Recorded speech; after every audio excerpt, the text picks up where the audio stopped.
Hello, good morning, সুপ্রভাত, জয় যিশু। Breaking good news চ্যানেলে আপনাদের সকলকে স্বাগত জানাই। এই চ্যানেলে যদি প্রথমবার এসে থাকেন তাহলে আমাদের চ্যানেলটি সাবস্ক্রাইব করুন। হ্যাঁ, অবশ্যই যদি ভালো লাগে তাহলে লাইক, শেয়ার, কমেন্ট করতে ভুলবেন না। যিশু খ্রিস্টকে যখন ক্রুশে বিদ্ধ করা হয়েছিল তখন ক্রুশ থেকে যিশু 7টি বাণী বলেছিলেন। সেই 7টি বাণীর উপরে আজ আমরা আলোচনা করব। তার আগে বলি, এই ভিডিও বা আজকের আলোচনা থেকে যদি কোনো রকম আপনার মনে বা বিশ্বাসে আঘাত লাগে তাহলে না দেখার জন্য অনুরোধ করব। কারণ আপনার মনে বা বিশ্বাসে আঘাত দেওয়া আমাদের উদ্দেশ্য নয়, কিন্তু ঈশ্বরের সত্য বাক্য মানুষের কাছে তুলে ধরাই আমাদের একমাত্র উদ্দেশ্য। যাই হোক, যেভাবে আমি বললাম, আজ যিশুর 7টি বা সপ্তম বাণী নিয়ে আমরা আলোচনা করব। এই যে 7টি বা 7 সংখ্যাটি বলছি, শাস্ত্র অনুসারে 7 বা সপ্তম সংখ্যাটি পূর্ণ প্রকাশক সংখ্যা। 7 বা 7 সংখ্যাটি বা 7কে বাইবেলে বিভিন্নভাবে ব্যবহার করা হয়েছে। যেমন 7 জন পুরোহিত, 7টি তুরি বহনকারীর সঙ্গে ইসরায়েলরা 7 দিন এবং সপ্তম দিবসে 7 বার জিরিহনগর প্রদক্ষিণ করার ফলে নগরের প্রাচীর ধসে পড়েছিল।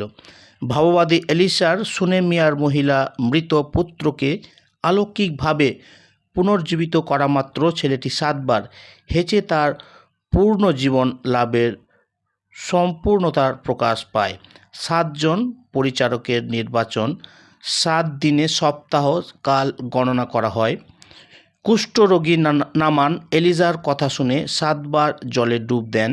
সপ্ততারা, সপ্তমুদ্রা, সপ্ত সুবর্ণ দ্বীপবৃক্ষ, সপ্তশৃঙ্খ, সপ্তমণ্ডলী, সপ্তচক্ষু, সপ্ত আত্মা এবং আরও অনেক এমন ঘটনা দেখতে পাওয়া যায়। এর প্রতিধ্বনি শোনা যায় ভাববাদী যিশাইয়ের কণ্ঠে, যেদিন সদাপ্রভু আপন প্রজাদের ভগ্ন অবয়ব জোড়া দেবেন ও তাদের প্রহারজাত ক্ষত সকল সুস্থ সবল করবেন। সেদিন চন্দ্রের দীপ্তি সূর্যের দীপ্তির তুল্য হবে এবং সূর্যের দীপ্তি সপ্তগুণ অধিক, অর্থাৎ সপ্ত দিবসের দীপ্তির সমান হবে। যিশু ক্রুশ থেকে যে সপ্তবাণী বা 7টি বাণী উচ্চারণ করেছিলেন তার থেকে প্রথম বাণী হলো, পিতা, ইহাদিগকে ক্ষমা করো, কেননা ইহারা কি করিতেছে তাহা জানে না। যা নেওয়া হয়েছে লুক লিখিত সুসমাচার 23 অধ্যায় 34 পদ। পিতা, ইহাদিগকে ক্ষমা করো, কেননা ইহারা কি করিতেছে তাহা জানে না। ইহাদিগকে ক্ষমা করো, তার মানে ক্ষমার বাণী। কোনো মানুষের মৃত্যুকালে কি করে মারা গেল বা কিভাবে মারা গেল, কি বলে মারা গেল, সেটা খুব গুরুত্বপূর্ণ হয়ে থাকে। যিশুর শেষকালে, শেষ সময়ে মানব সমাজের জন্য যে কথাগুলো তিনি উচ্চারণ করে গেছেন, যে কথাগুলো তিনি বলে গেছেন, সেটি প্রত্যেকটি মানুষের জন্য খুবই গুরুত্বপূর্ণ। ক্রুশের দিকে ভালোভাবে তাকিয়ে দেখুন। ক্রুশই জীবনের পরম মহিমা। ক্রুশই হলো মৃত্যুহীন অনন্ত জীবনের পতাকা। অনন্ত জীবনের জয়ের পতাকা হলো এই ক্রুশ। প্রভু যিশুর ক্রুশের মৃত্যুর ফলে পাপের ভয়াবহ পরিণাম পরিহার করে অনন্ত জীবনের পথে অগ্রসর হতে আমরা সক্ষম হয়েছি। চরম দুঃখ ভোগ ও ত্যাগের প্রতীক এই ক্রুশের পথেই মানব সমাজ পায় জীবনের পরম মুক্তি ও শান্তি। প্রেরিত পৌলকে আমরা জানি, প্রেরিত পৌল সুসমাচারের জন্য প্রহারিত, বিচারিত ও বারবার কারাগারে বন্দী হয়েছেন, যার ফলে আমরা পেয়েছি তার অসামান্য জ্ঞানের আলোর পত্রাবলী, যা থেকে নূতন নিয়মের 1/4 বেশিরভাগ স্থান অধিকার করেছে। তার কারণে তিনি খ্রিস্ট ধর্মের অধিকাংশ মূল নীতি ও খ্রিস্টের জীবন ও বাণীকে অতুলনীয় ও নিপুণতার সঙ্গে ব্যাখ্যা করেছেন। প্রভু যিশু তার পরিচর্যা জীবনের শুরুতে শিষ্যদের উপদেশ দিয়েছিলেন। এই পার্থিব জীবনের পরিচর্যা শেষ মুহূর্তে মর্মান্তিক যন্ত্রণার মধ্যে সকল মানুষের উদ্দেশ্যে দিয়ে গেলেন অমৃতময় শ্রেষ্ঠ উপদেশ। কালবেরি ক্রুশ থেকেই প্রচারিত প্রভুর সপ্তবাণী, সর্বশ্রেষ্ঠ উপদেশের সার কথা, যা প্রথম বাণীতে প্রকাশ পায়, পিতা, ইহাদিগকে ক্ষমা করো। ক্ষমার সর্বোত্তম স্থান ক্রুশ। ক্রুশ থেকে ধ্বনিত ক্ষমাশীল প্রভুর শ্রেষ্ঠ ক্ষমার বাণী। এই ক্রুশই হলো ঈশ্বরের অনন্ত অসীম ভালোবাসা ও ক্ষমার অতুলনীয়তার প্রতীক। মানুষের ঈশ্বর বিরোধিতা ও শত্রুতা চরমে উঠলেও তার পুত্রকে ক্রুশবিদ্ধ করে যিহুদি ধর্মীয় নেতারা ভয়ঙ্কর পাপ করলেও উত্তমের দ্বারাই মন্দকে পরাস্ত করেছেন তিনি ঈশ্বর। প্রভু যীশু বলেননি আমাকে ক্ষমা করো, কিন্তু তিনি বলেছেন হিংসার ওপরে ঈশ্বরের প্রেম ও ক্ষমার জয় হোক। আমার দণ্ডের পরিবর্তে ক্ষমা করো তাদের। এই ছিল প্রভু যীশুর তার পিতার কাছে নিবেদন। এই পৃথিবীতে মানুষ বেশে যীশু খ্রিস্টের আবির্ভাবের প্রায় 800 বৎসর পূর্বে ঈশ্বরের দূত ভাববাদী যিশাইয়া ঘোষণা করেছিলেন, তিনি খ্রিস্ট আমাদের অধর্মের নিমিত্ত বিদ্ধ, আমাদের অপরাধের নিমিত্ত চূর্ণ হলেন। ঈশ্বর আমাদের সকলের অপরাধ তার উপরে বর্তাইল। প্রেমময় ও ন্যায়বান ঈশ্বর পাপীকে ভালোবাসেন, এ কথা সত্য। পাপীদের ক্ষমার জন্য ঈশ্বর তার প্রিয়তম পুত্রকে জগতে পাঠালেন, যেন পাপীদের স্থানে তিনি পাপের সকল দণ্ড, নরক যন্ত্রণা, ঈশ্বর বিচ্ছেদ জ্বালা সহ্য করেন। যীশুখ্রিস্ট জন্মেছিলেন ক্রুশে মৃত্যুর জন্যই, তাই ঈশ্বর বিরোধীদের জন্য ক্ষমার প্রার্থনা করার তিনি একমাত্র যোগ্যতম এবং কালবেরি তার উপযুক্ত স্থান। যীশু নিজেকে প্রায়শ্চিত্ত বলিরূপে ক্রুশে বিদ্ধ করলেন। পাপ ও শ্রাপস্বরূপ নেমে এসছে তার উপর পাপের ঘনীভূত অন্ধকার, যা পরবর্তী বাণী অর্থাৎ চতুর্থ ও ষষ্ঠ বাণীতে এর ব্যাখ্যা রয়েছে। কিন্তু প্রথম ও শেষ বাণীর আরম্ভে তার মুখে শুনেছি ঈশ্বরকে পিতা বলে স্বাভাবিক সম্বোধন। জীবনে যাই ঘটুক না কেন, পিতার সঙ্গে পুত্রের সম্বন্ধ ছিল অম্লান, যা শয়তান কোনোদিন কোনোভাবে তা ছিন্ন করতে পারেনি। এমনকি সর্বাপেক্ষা নিন্দনীয় মৃত্যুদণ্ডও হরণ করতে পারেনি। তার পিতার সঙ্গে স্বর্গীয় সম্বন্ধ, যা প্রার্থনার অভ্যাস মৃত্যু সময়কালেও ছিল একই রকম। স্বজাতি পরিত্যক্ত, লাঞ্ছিত, প্রহারিত, রোমীয় সৈন্যদের দ্বারা তিরস্কৃত, কণ্টক কিরীট পরিহিত, সর্বাঙ্গ রক্তাপ্লুত, ধূলিত, ধূসারিত, দুঃখের সম্রাটকে ক্রুশ কাষ্ঠের ওপরে শায়িত করে নির্মমভাবে তার পবিত্র হস্ত করা হলো কিলকবিদ্ধ। রক্তলোলুপ ও শত্রুদের হিংস্র তর্জন গর্জন, দূর করো, দূর করো, উঠেছে এই চিৎকার। ক্রুশে দাও, ক্রুশে দাও, উঠেছে এই চিৎকার। যখন ক্রুশবিদ্ধ করে টাঙিয়ে দেওয়া হলো, তখন যেন কিছুক্ষণের জন্য উত্তেজিত জনতা ক্ষমা সুন্দর প্রভুর সৌম্য ক্লান্তি দেখে যেন নীরব নিস্তব্ধ হলো। ঠিক সেই স্বর্গদত্ত পুণ্য লগ্নে উচ্চারিত হলো সর্বকালের শ্রেষ্ঠ ক্ষমার অমৃতবাণী, পিতা, ইহাদিগকে ক্ষমা করো, কারণ ইহারা কি করিতেছে তাহা জানে না। একসময় সেই কালের চরম খ্রিস্ট বিরোধী ও খ্রিস্টমণ্ডলীর নিষ্ঠুরভাবে নির্যাতনকারী শৌল প্রেরিত হওয়ার পূর্বে তিনি বলছেন, আমি পূর্বে ধর্মনিন্দক ও নির্যাতনকারী ও অবমাননাকারী ছিলাম, কিন্তু আমি না জেনে ও অবিশ্বাসের বশে এরূপ কাজ করতাম। না বুঝে অজান্তে করেছি বলে আজ দয়া পেয়েছি, এবং যীশু খ্রিস্টের মাধ্যমে বিশ্বাস ও প্রেমের সহিত আমাদের প্রভুর অনুগ্রহ প্রচুর পরিমাণে আমাকে প্রদত্ত হয়েছে। সেই পাপীদের আমি শিরোমণি, কিন্তু দয়া পেয়েছি। যারা তাতে বিশ্বাস করে অনন্ত জীবন লাভের জন্য আমি যেন তাদের কাছে উদাহরণস্বরূপ হতে পারি। আমাদের মতোই পাপীদের জন্যই তার মুখ হতে উচ্চারিত হয়েছিল তার অমৃতময় ক্ষমার বাণী, মিনতি, এদের ক্ষমা করো পিতা।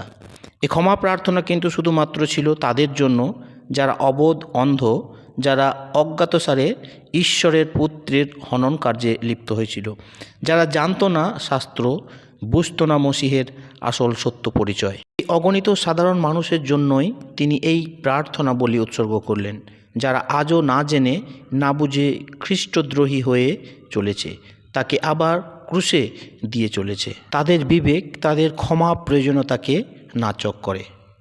প্রভু আজও তাদের জন্য প্রার্থনা করছেন যেন তারা তার আসল সত্য পরিচয় জানতে পারে ও ক্রুশের মাধ্যমে নিজের পাপ স্বীকার করে যেন ক্ষমা লাভ করতে পারে। একদিন যারা অজান্তে খ্রিস্টকে ক্রুশবিদ্ধ করার কাজে প্রত্যক্ষ বা পরোক্ষভাবে জড়িত ছিল, খ্রিস্ট যিশুর শিষ্য পিতরের কাছে পরিত্রাতা যিশুকে প্রচার করার পর দৃষ্টকণ্ঠে আহ্বান জানালেন এবং আজও জানাচ্ছেন, তোমরা মন ফেরাও যেন তোমাদের পাপ সকল মুছে ফেলা হয়।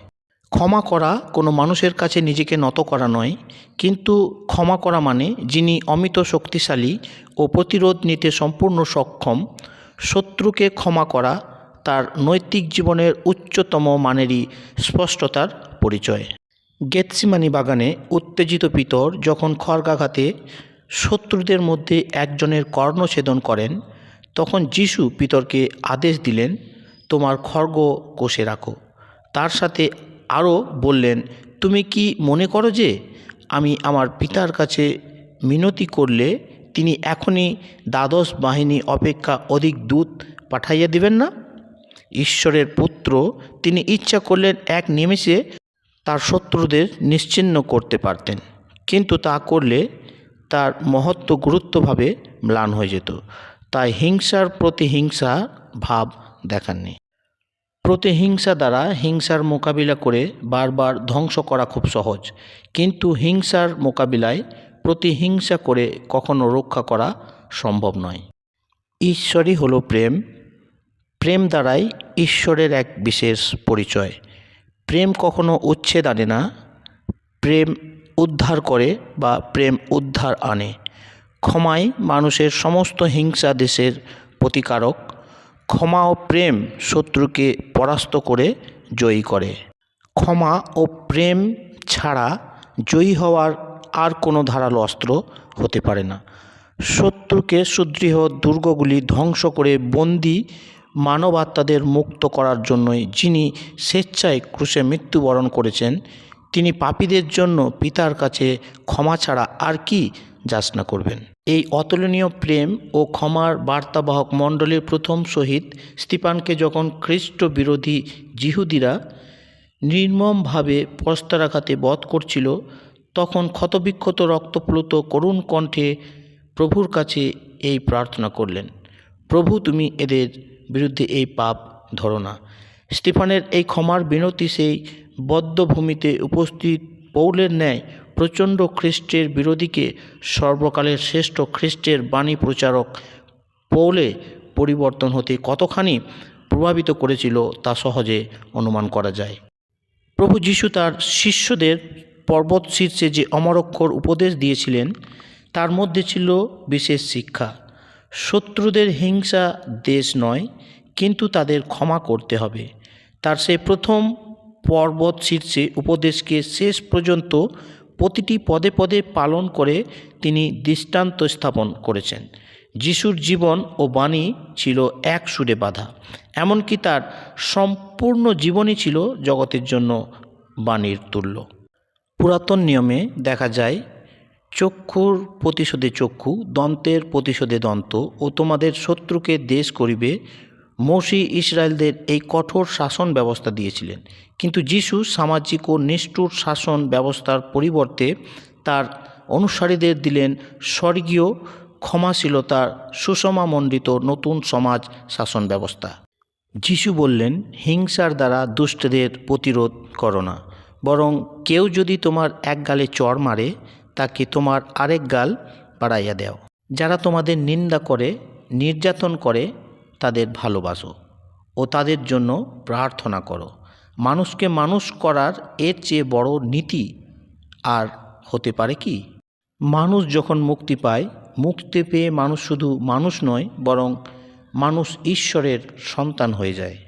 প্রভু যীশু তার শিষ্যদের যে আদর্শ প্রার্থনাটি শিখিয়েছিলেন এবং যা রবিবাসরীয় উপাসনায় ও প্রার্থনা সভায় আমরা রীতি অনুসারে মন্ত্রস্বরূপ উচ্চারণ করি, সেখানে দেখতে পাই তিনি বলেছেন, তোমরা প্রার্থনা করার সময় তোমরা বলবে, পিতা ঈশ্বর, আমাদের সব অপরাধ ক্ষমা করো, যেমন আমরাও আমাদের অপরাধীদিগকে শত্রুদিগকে ক্ষমা করেছি। কিন্তু দুঃখের বিষয় যে অপরাধীদের বিরুদ্ধে হিংসা নলে অন্তর আত্মায় দারুণ জ্বালা নিয়ে অনেকে এই প্রার্থনাটি লোক শোনানো পুনরুক্তি করে। এমনকি পূর্ণ শুক্রবারের বিশেষ উপাসনায় বসে প্রভুর ক্রুশীয় মৃত্যু হৃদয় চূর্ণ করার যন্ত্রণার কথা ধ্যান করে যারা দীর্ঘ 3 ঘন্টা চোখের জল ধরে রাখতে পারে না, এমন মানুষ কেউ নেই, এমন কথা কে বলতে পারে? প্রভুর নিদারুণ যন্ত্রণায় ব্যথিত ব্যক্তি শুধু চোখের জল বের করে ক্ষান্ত হয়ে থাকেন না, কিন্তু প্রভুর ক্ষমার আদর্শ অনুসরণ করে যিশুকে মহিমান্বিত করেন। আমরা সকলে এটাও ভালোভাবে জানি, অন্যকে ক্ষমা না করলে ঈশ্বরও আমাদের ক্ষমা করবেন না। হয়তো আপনি প্রশ্ন করতে পারেন, যখন স্তেফানকে প্রস্তরাঘাত করার সময় ঈশ্বর কেন স্তেফানকে উদ্ধার করলেন না? ঠিকই, হয়তো সেই সময় ঈশ্বর স্তেফানকে ক্রুশের উচ্চারিত যিশুর ক্ষমার প্রার্থনা স্মরণ করিয়ে দিয়ে তা প্রতিধ্বনিত করতে অনুপ্রাণিত করেছিলেন। তাই মৃত্যুর পূর্বে স্তেফান প্রভুর সেই যোগ্য শিষ্য বলতে পেরেছিলেন, প্রভু, এদের এই পাপ তুমি ধরো না। আমাদের প্রত্যেকটি খ্রিস্ট বিশ্বাসীর বা প্রত্যেকটি মানুষের সদয় মন ও পরস্পরকে ক্ষমা করার মন ধারণ করা উচিত। কেউ যদি কোনো দোষ করে থাকে তাহলেও তার বিরুদ্ধে মনে কোনো বিদ্বেষ ধারণ করে রাখা উচিত নয়, বরং মনে রাখা দরকার যেভাবে প্রভু আমাদের ক্ষমা করেছেন ঠিক সেভাবেই আমরাও যেন অন্যকে ক্ষমা করতে পারি। 7 গুণ 70 বার যেন তাদেরকে আমরা ক্ষমা করে দিতে পারি। তাই প্রভু আমাদেরকে শিখিয়েছেন ক্ষমা করতে, এবং প্রভু স্বয়ং তিনি বলছেন, পিতা, ইহাদিগকে ক্ষমা করো, কারণ ইহারা কি করিতেছে তাহা জানে না। আমাদেরকেও সেই ক্ষমার জীবন ধারণ করা উচিত, ধারণ করা দরকার। এই ছিল প্রভুর বাক্য। প্রভুর বাক্যটি যদি ভালো লেগে থাকে তাহলে অবশ্যই শেয়ার করবেন, যেন আরেক খ্রিস্ট ভাই যেন এই প্রভুর বাক্যটি জানতে পারে। প্রভু আপনাদের প্রত্যেকেরই সহবর্তী হোক, প্রত্যেকে আশীর্বাদ করুক। সকলকে জয় যিশু।